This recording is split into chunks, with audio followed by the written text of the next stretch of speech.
the last time that we series on them for some time. And I posted this week. I was thinking about my good friend Deborah in the Bible, and that's where my mind had gone. This powerful woman who I look to as a superwoman in many ways, and then the Spirit had other plans. Midweek, that was not the case. The Spirit said, no, we're going in a different direction. And so this is the result of that. We're actually turning our attention to Proverbs today. Proverbs 31, a passage you may or may not have heard before. But it reads these words. A woman of strength, who can find? She is far more precious than jewels. The heart of her husband trusts in her, and he will have no lack of gain. She does him good and not harm all the days of her life. She seeks wool and flax and works with willing hands. She is like the ships of the merchant. She brings her food from far away. She rises while it is still night and provides food for her household and task for her servants. She considers a field and buys it. With the fruit of her hand, she plants a vineyard. She girds herself with strength and makes her arms strong.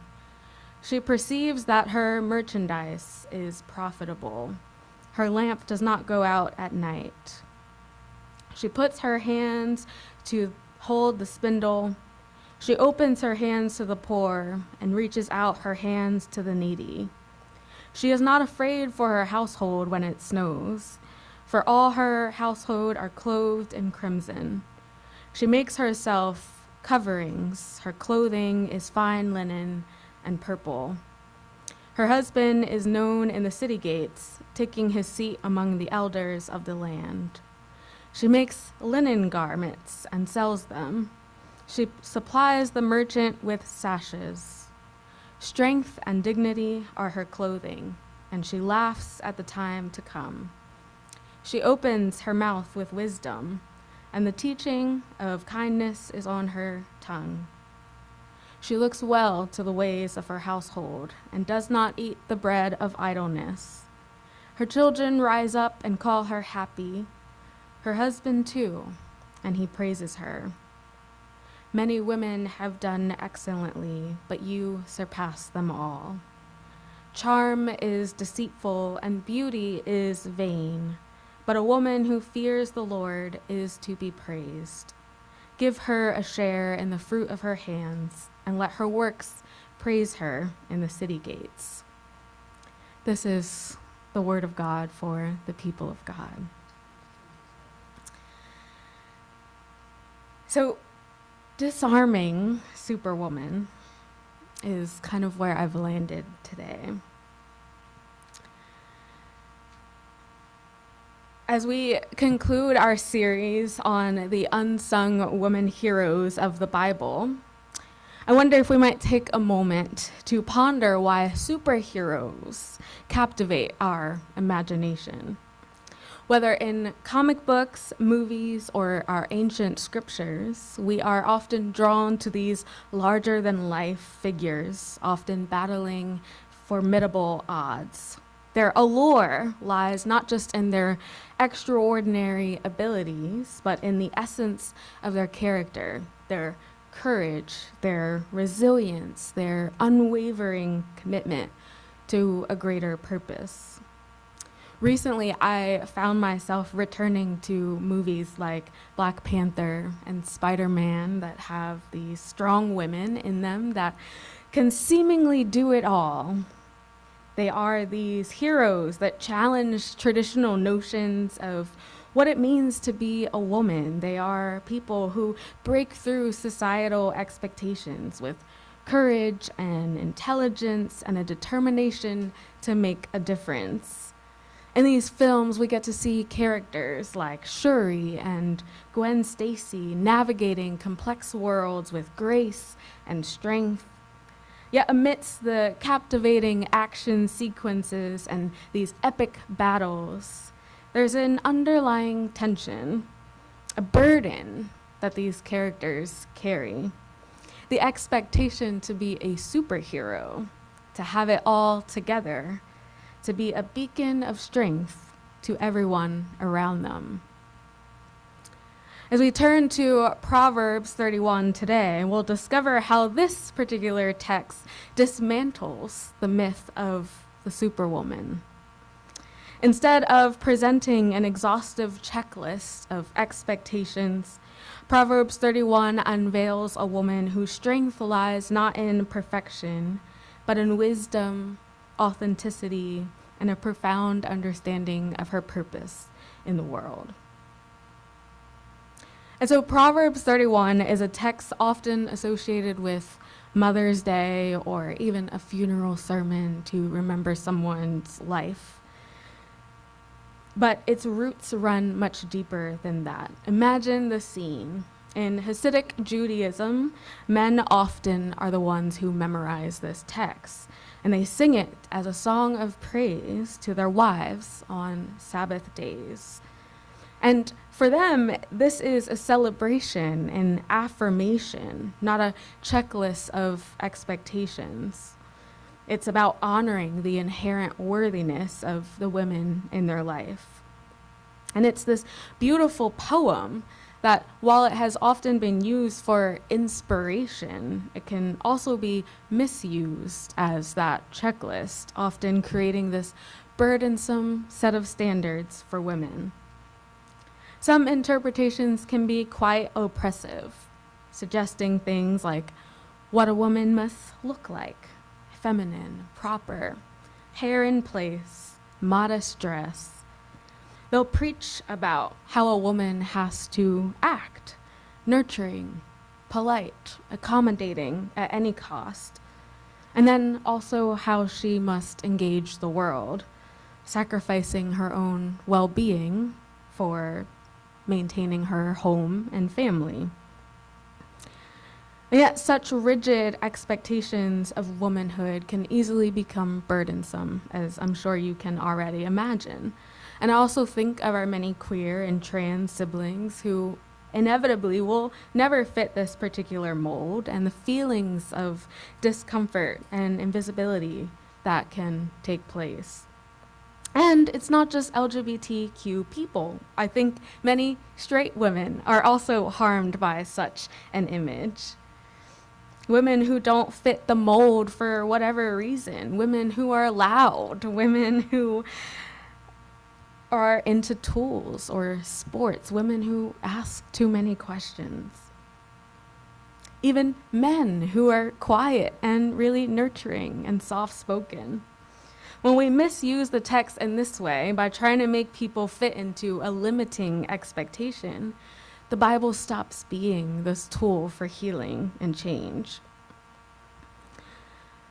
Another concern with such an interpretation of Proverbs, which I have heard so many times, is that by placing such high and specific expectations on women, it can often result in feelings of failure or feelings of inadequacy if a woman is not able to live up to all that it asks her to. As a young Christian, I would often find myself lost in devotionals, blogs, and sermons that detailed all that was required to be a Proverbs 31 woman. That in order to be acceptable before God, I had to be strong and virtuous.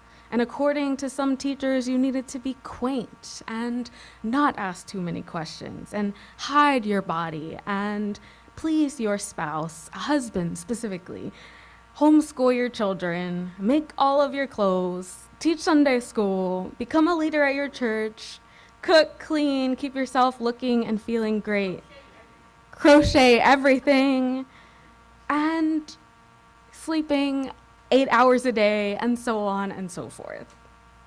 A godly woman was expected to have and juggle it all, never allowed to be caught slipping or out of place. Not only was this a limiting expectation, but it also felt quite exhausting.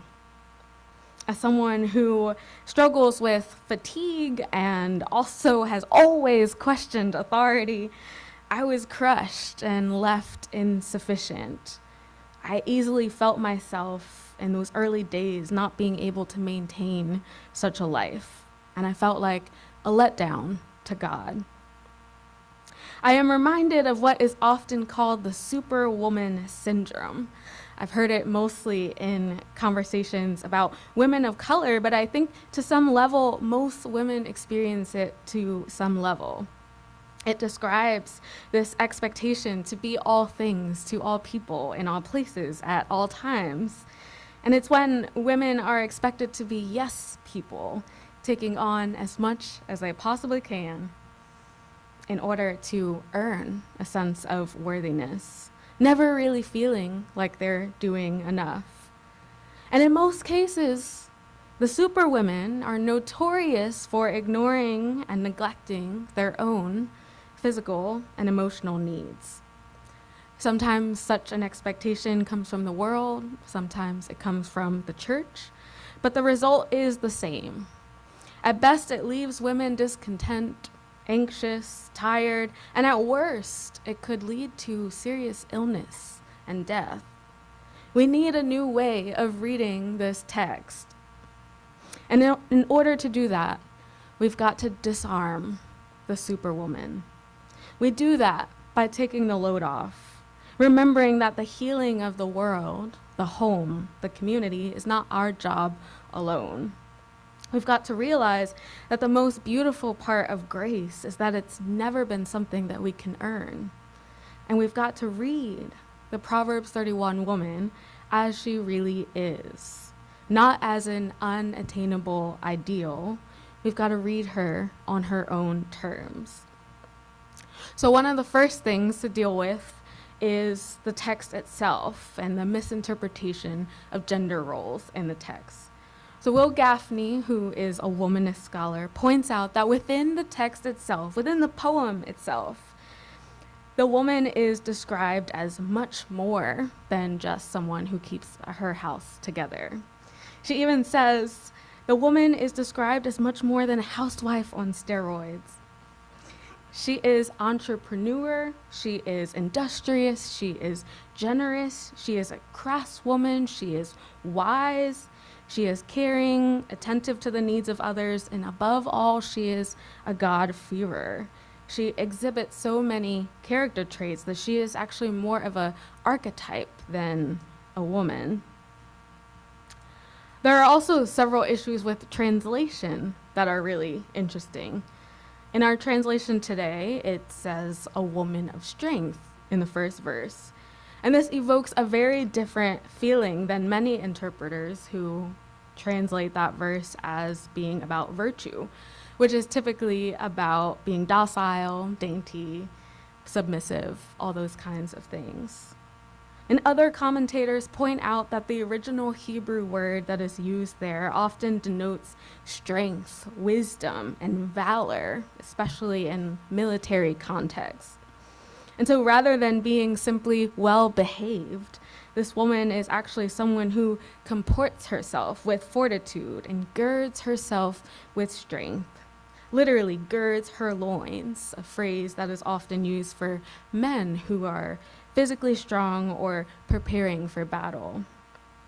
For these reasons, I am pleased that our translation today uses strength rather than virtue. Even we could translate it courageous or anything else that brings up this feeling of strength and valor. In any event, the Proverbs 31 woman is more appropriately celebrated for her power and unique attributes rather than her appearance or particular roles. In several of her writings, the late Rachel Held Evans also argued that a better translation of women of virtue is woman of valor, which ironically is what many people called her when she passed away. Women of valor has to do with strength of character, saying that the Proverbs woman is not meant to be a checklist or one-size-fits-all prescription for all women in all times, but instead it's about her character and about her unique attributes.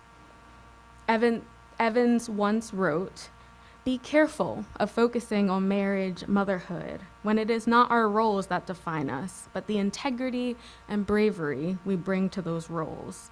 Valor isn't about what you do, but how you do it. If you are a stay-at-home mom, be a stay-at-home mom of valor. If you are a nurse, be a nurse of valor.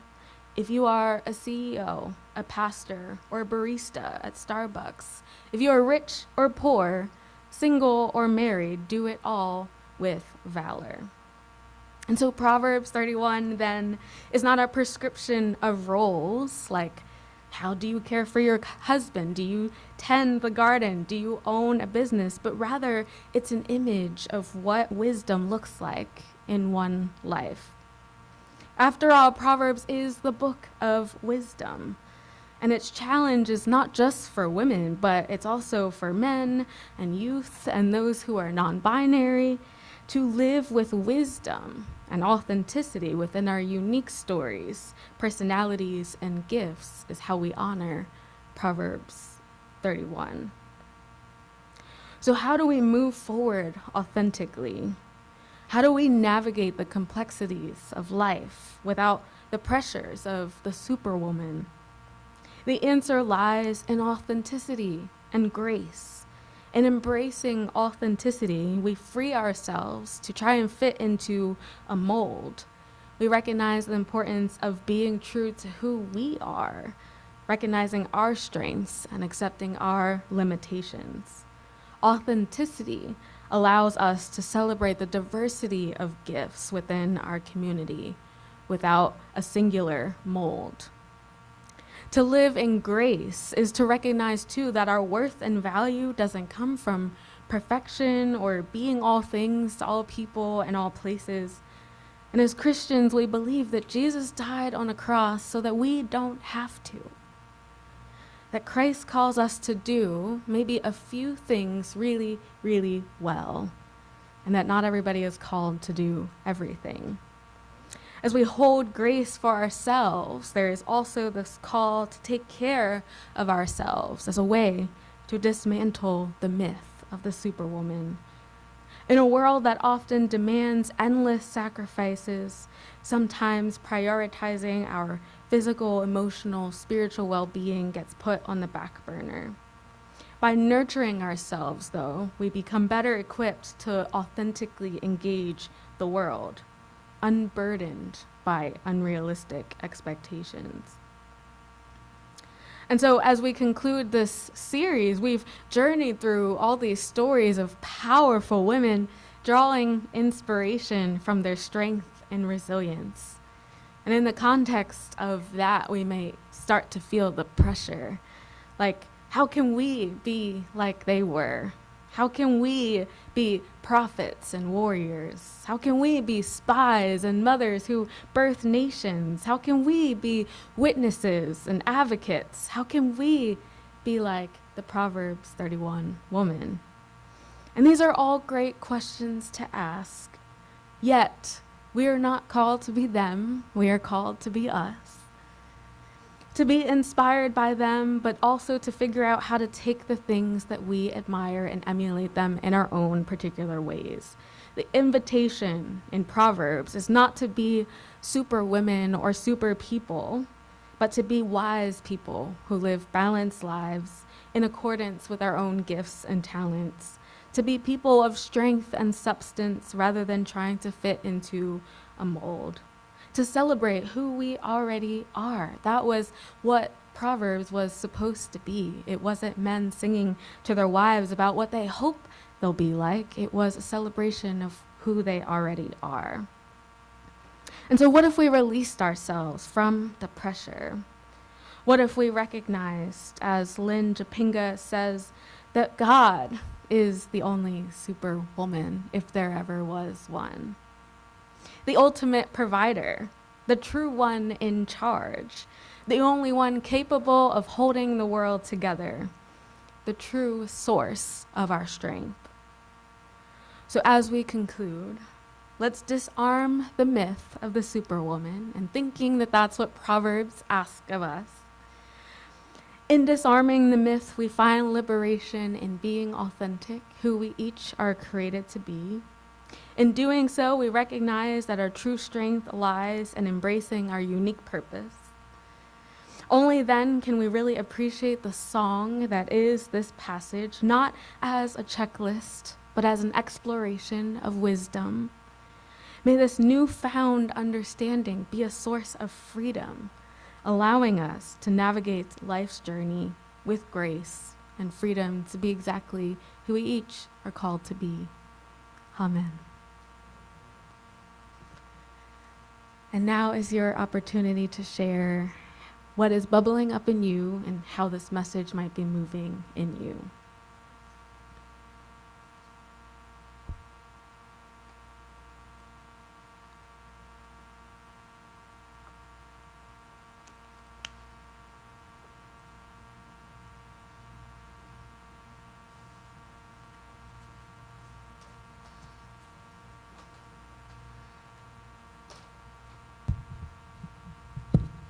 So prepare me to nerd out, but Please nerd out. but when you were talking about that verse, like it just reminded me how people are always pushed down by society's expectations, like how superheroes are. Like everyone has their own like limits to what they can do, but in superheroes, people always expect them to be strong and likable, just like how men are supposed to be strong all the time and brave all the time, and women are supposed to be pretty or have a nice figure. But it's just like, to me, it just seems like everybody's a superhero in their own way. I know that sounds corny, but but it just shows that everyone has their own limits to what they can do, and just be who they are and be strong as they want to be.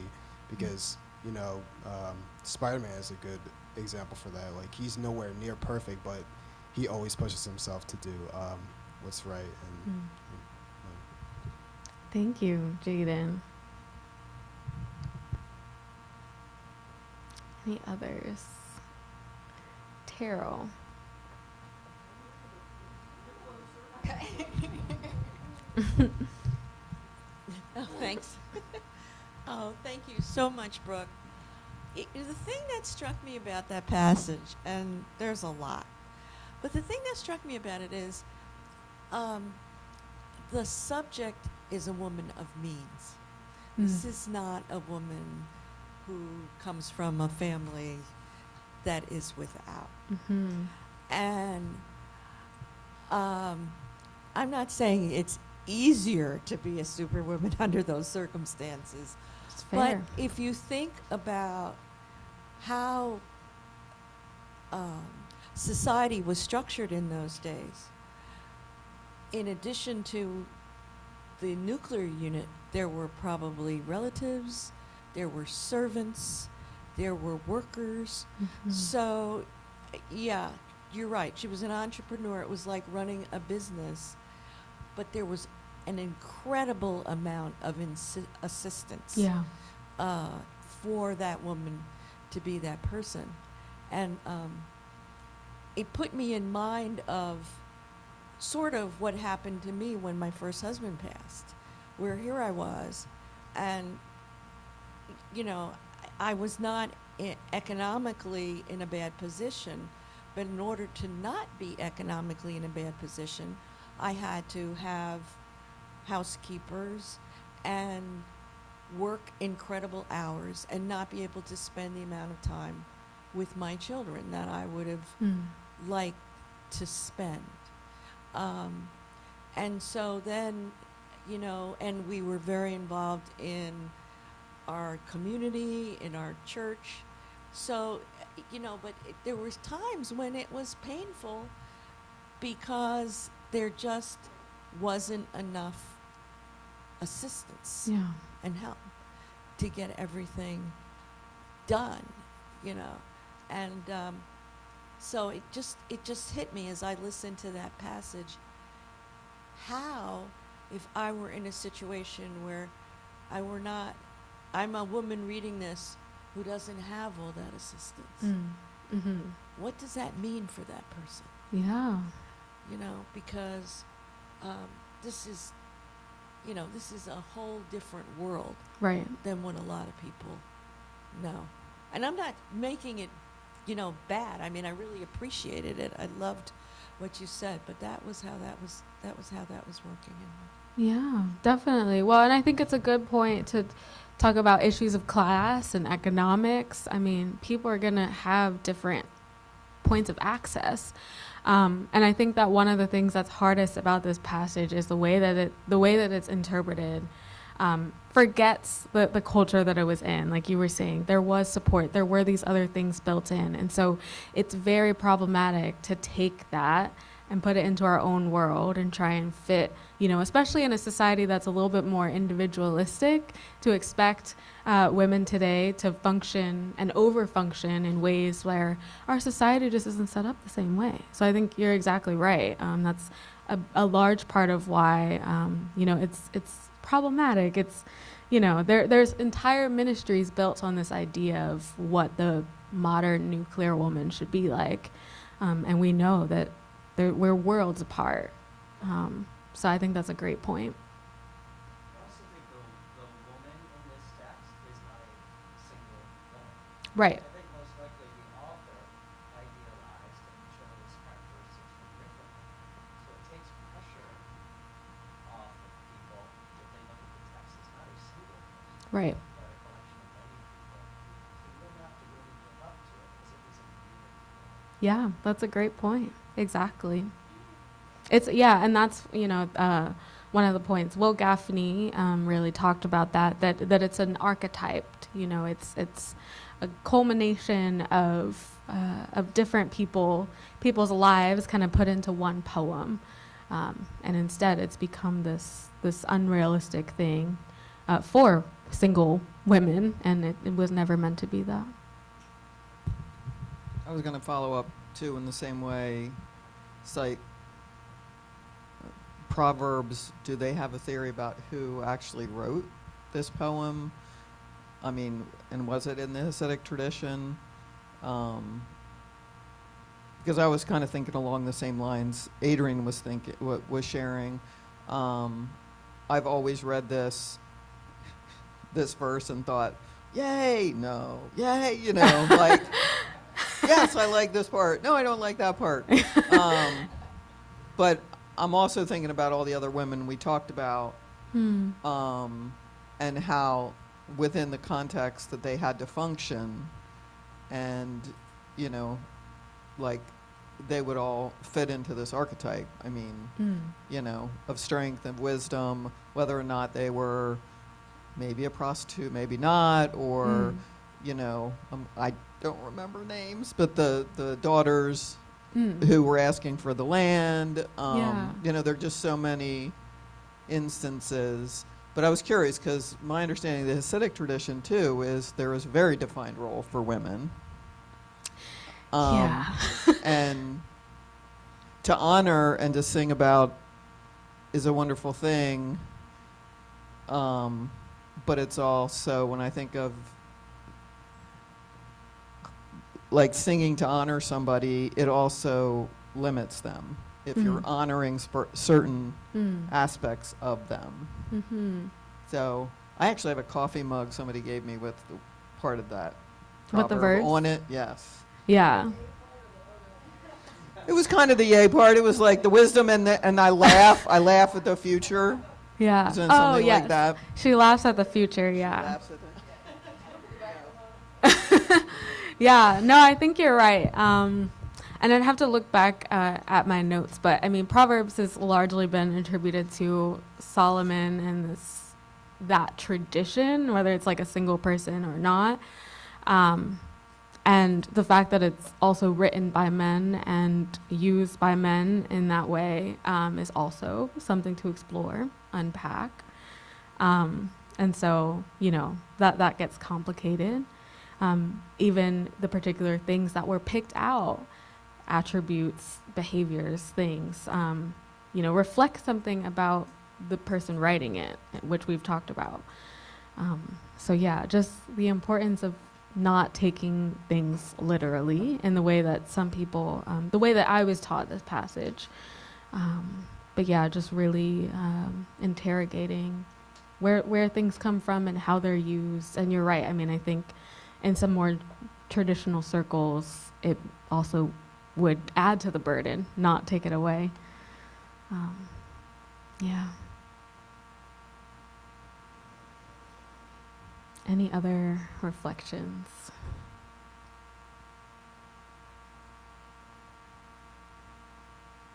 Yeah, Judy.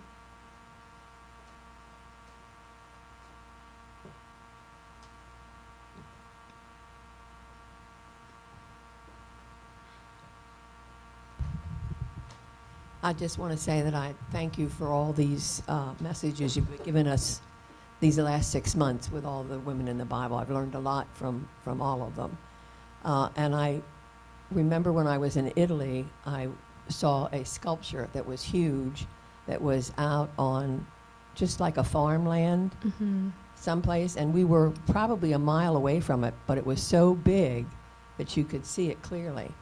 And it was a woman laying on her back with her legs up in the air and the earth. She was balancing the whole world on her. And I'm thinking to myself, wow, this sculpture was beautiful. And way out there, and I'm thinking, would we ever do that in the United States? Would we have a sculpture that looked like that?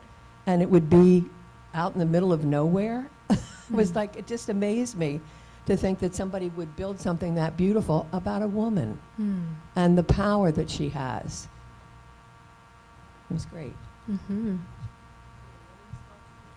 I don't know anything about the sculpture. We just passed it in a car when we were going to a vineyard, and somebody said, "Look at that sculpture over there," and that you could see what it was, but I didn't learn it. I don't know anything about it.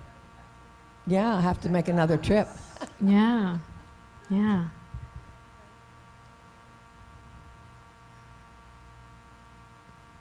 It's nice to see different depictions. Yeah. Yes, Peter.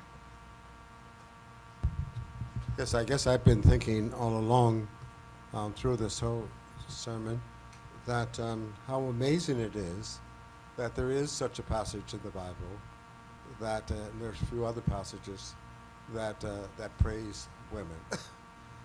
It's in a context, the Bible put together in a context that was a solidly male world. And men were praised highly and for their dominant role in everything. And then somehow or other, a passage like this sort of squeaks in praise of women. And while it can be abused, and it has been abused, it is nevertheless a light that shines on the centrality of a woman. It's interesting, in a patriarchal society, children are with women during the formative years of their lives. They really are far away from men, even boys. They don't really get to be close to their fathers until they are in their teens, if then. But so that women have shaped them in the early part of their lives, at least, and to have the light shine on them in this way, I think is quite amazing. Yeah. So. Yeah, certainly is a break away from, some of the stories that come before Proverbs, which are, women being abused and violent things happening. I mean, there are so many other women that we could talk about, and some of them heartbreaking, and some of them really problematic, and some of them really distressing to us. And, it was kind of hard making decisions about which ones to talk about. Some are really, really difficult. and some I wanted to spare you. But it is a very, very powerful breakaway from that, to go from what can sometimes be very violent and unsafe for women to a passage that really lifts them up. And really, the whole book of Proverbs talks about wisdom in a way that is feminine, and that's really also something to lift up. It's really quite remarkable, for sure. Yes, the word wisdom itself, yeah. Yeah. hmm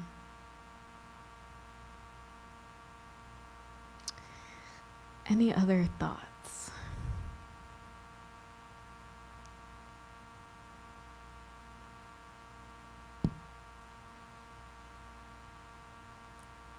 Oh, yeah, Alec.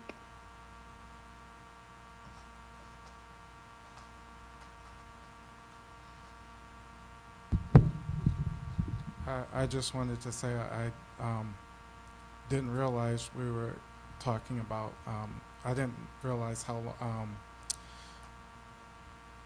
the series was still going about women. So when I put on this shirt, it's a woman on there. Oh, And it has all the words of like soulful, tender, kind, you know, different things. So I just realized that now. I was like, wow, I came prepared. So I just wanted to say that. That's all. yeah. That's awesome. Yeah. It ended up working out. Yeah, it's beautiful. It's beautiful. Yeah. Awesome. Well, yeah, thank you for engaging this passage. It really is a remarkable, beautiful passage, and it's very interesting to explore. Lots of interesting things have been written about it, and I appreciate this movement of trying to correct some of our interpretation of it so that we can really recognize it for the beauty that it is, and also what it isn't. And so thank you for engaging this, and I hope that these women continue to teach and instruct you as you move through your life as well. And so we will move now to our next song.